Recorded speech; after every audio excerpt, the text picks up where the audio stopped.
ስለዚህ የሚለኩበት ሁኔታ በሶስት እንከፍለዋለን። አንድ ክሊኒክ ላይ መጥተው የሚለኩት ኦፊስ ሪከርድ አለ።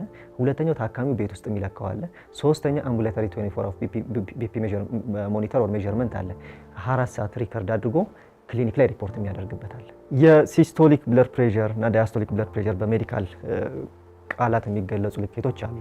በተለምዶ የላይኛው እና የታችኛው የሚባለው አፈጣጠራቸው ነው የሚለያየው። ልብ ደም ወደ ልብ ከተመለሰ በኋላ ያ ከሳምባ የመጣው ደም ወደ ሰውነት መሰራጨት አለበት። በዚህ በግራ በኩል ያለው የልባችን ክፍል አለ። በዛ ወደ ደም የሚቀበሉት ደም ስሮች ይሄዳል። ደም ቅዳ በሚባለው ወይንም አውርታ በሚባለው ከዛ ደግሞ ቀጥሎ በሚመጡ ደም ስሮች ማለፍ አለበት።